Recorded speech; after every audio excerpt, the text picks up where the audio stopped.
See what I got. Got pivots. That's new tires. Yeah. They're all recap tires. Gearboxes, those things are terribly, terribly heavy. Supports. Those are legs. Those are the undercarriages of the pivot, the bottom of the frame. What they're doing here is they're putting the span out.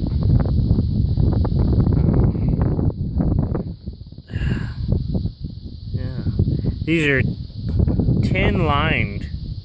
That way they don't, the fertilizer doesn't eat them up as bad. So, yeah. So I guess what they're doing is they're laying them out. They're gonna bolt it together, and they're gonna build the towers themselves here, and then they'll take them out into the field and hook them all together. Those are nice new shiny parts. Thanks to my wife. They wouldn't buy. See, a lot of people don't like the NRCS and government agencies and throw a big fit. I personally really like what the NRCS does, where they actually try, you know, they're probably one of the better government agencies, where they're actually in place to help farmers and ranchers, and that's how we got these pivots, where it's a cost share program. So what it is the pivots we do have leak water everywhere. I mean, they're always falling apart, and you know, they want us to be more efficient. And so that's where the new pivots come into place. The old pivots are just not that efficient, and the new ones are better, and they don't just leak water everywhere, and they don't fall down all the time. So, you know, that's kind of how that is. Those are all drops. Goodness. But yeah, so that's what this is. It's a good thing. I'm glad we can work with them on it, because we definitely need new pivots. Ours are worn out, just junk. And so this way we can work with them and get better equipment, and especially where we are, you know, we really need to conserve water. It's a big name of the game here, is to be as efficient as we possibly can, and to do that we need better equipment, and better equipment's really, really expensive. But this here is the center part, and they'll put a box on it for the control pad. But there's the top for the other one. These things are crazy. So the power is actually transferred through this center part. It's a collector ring, and it's got copper brushes on the inside of that, and that rotates around. And that way, because you know, your cable would just get all wound up if it didn't. Drive shafts, replace lots of those. Yeah. All these tires, God, these tires are terrible. Terribly heavy. Man, those things are terribly heavy. A train load of them, but we'll get some videos of them going in, setting them up. It's kind of a neat deal. That old pivot I bought was a Rinky, and my buddy who works on pivots doesn't seem to be that big of a fan of Rinkies, but these guys, you know, they're kind of a local outfit, and I like working with them, so that's who we went with. And yeah, that's just kind of work with the local guys. Yeah, all clamps for the drop hoses, and thread sealant, all kinds of stuff. Sowers Cattle Company. Should really just have my wife's name on it. Ooh. Ooh, what are these? Never seen these before. Those are fancy. Those are fancy. Huh, that's cool. Never seen them like that.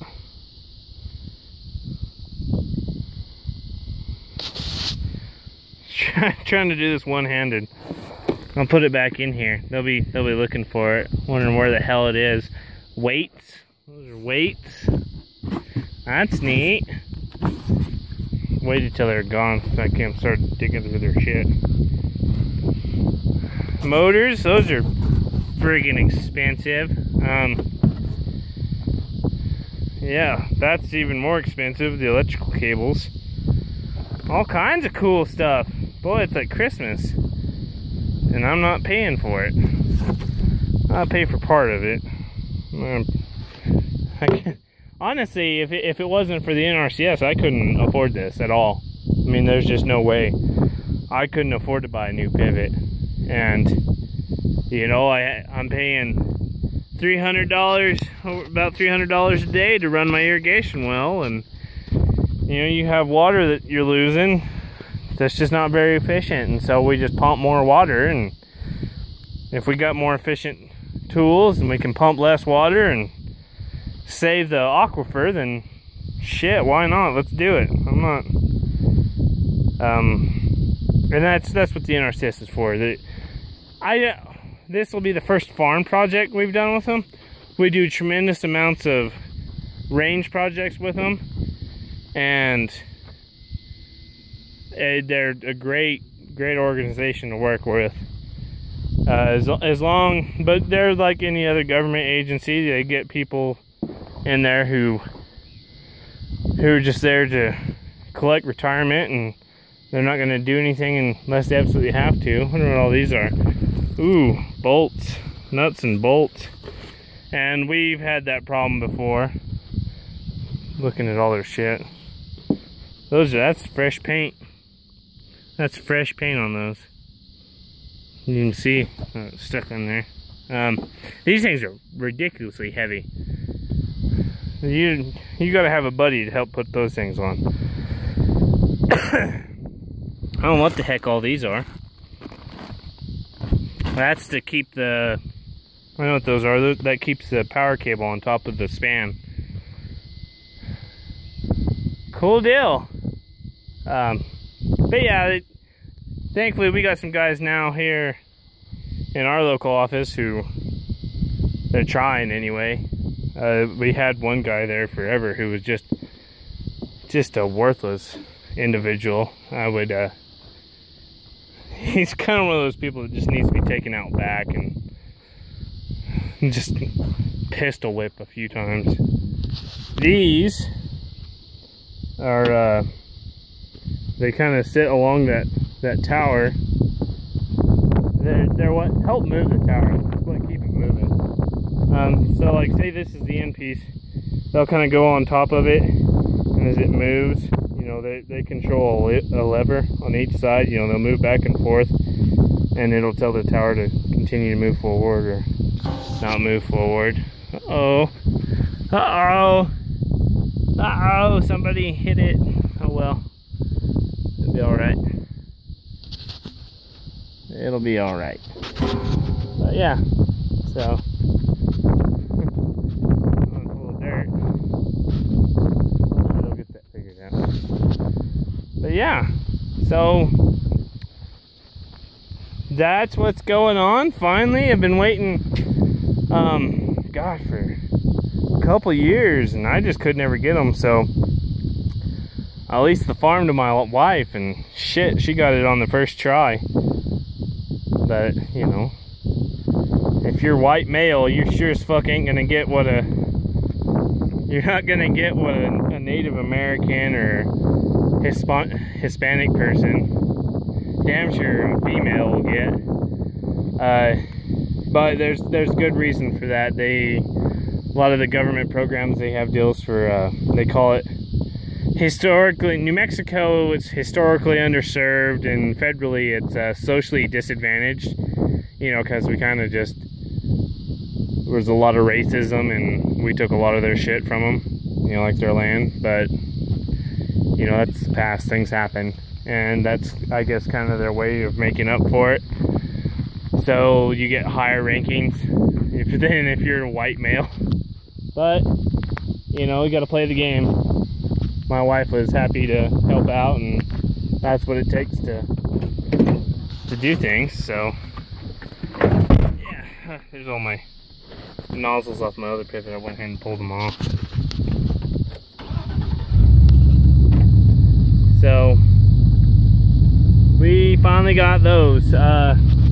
You know, if it was still just me, I wouldn't have got them. It's hard, and the reason why I say that is because where we are, we're primarily range ground. So our farm programs don't have enough points compared to range programs as when it comes to conservation, because range, if you're not plowing it under, then you got a lot of points for conservation. But got my haystacks. We'll just take a quick little drive through them. So I don't know, god, my battery on my phone's a piece of junk. My irrigation well, we just drove by it. They had a program where they would cost share. That big white box is a variable frequency drive, and so what it is you can slow your well down or speed it up to match your water.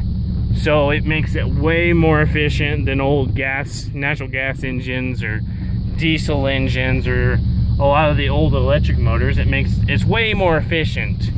So you get more efficient electricity, you know, usage, and you get more efficient water usage. And they were putting those things in right across the border like crazy. And even here in New Mexico, we're putting them in like crazy. But we had a guy in our local office who was just a lazy individual, just waiting for retirement. And I mean, he just wouldn't do anything. He'd just flat out tell you, oh, we don't have that program. And they did have the program. You pretty much had to make them do the paperwork. It was that bad.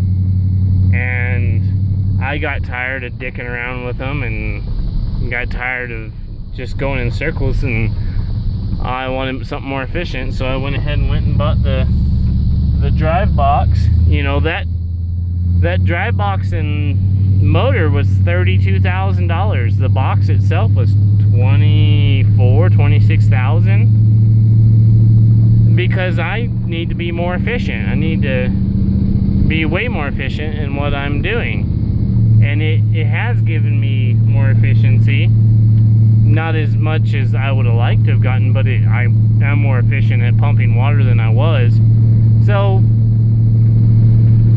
you know, and what was terrible is they flat out, the guy said they do not have the program, even though I signed up for it. I made him sign me up for it. One of the new guys that we have, he came and he called me up. He had just started working there like a month before. He was like, hey, you know, I want to come out and test pump this well since you have the program, and let's get it going. And I'm like, man, I already pulled the motor off and bought everything, you know. So we couldn't just go put it back on since I had already bought it.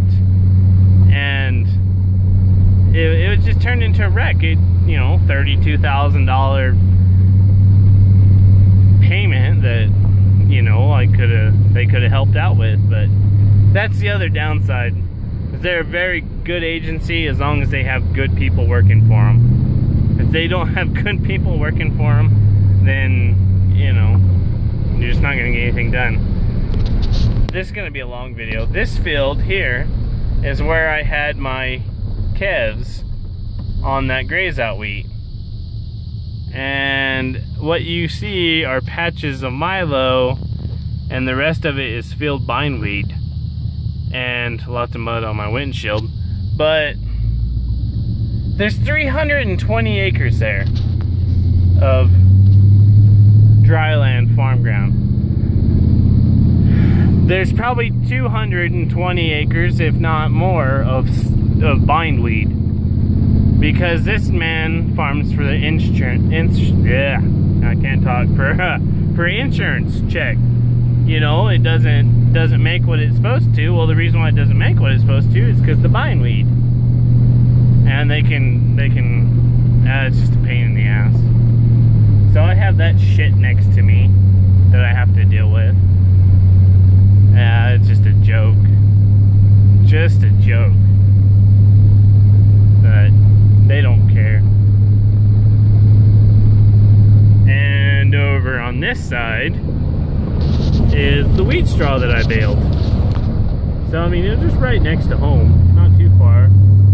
And while I was spraying today, my dad was already out here putting these bales together, stacking them. You know, we're stacking them 10 and 4.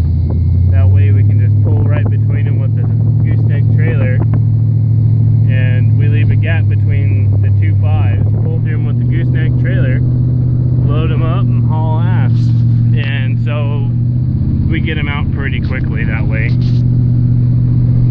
But that's what's been going on there. I'm gonna go check some cattle, and I know you guys don't like seeing that stuff, so I'm just giving you shit. This is already a really long video, but I wanted you to see the pivots while they were on the ground, and then we'll show them putting them up. But thanks for watching. Please comment. I'm gonna keep some more content coming. Like I said, if I can catch any fire, I'll get some videos of that. Hopefully you don't have to watch the old truck burn to the ground, but the way it's been going, who knows. But yeah, pray for rain.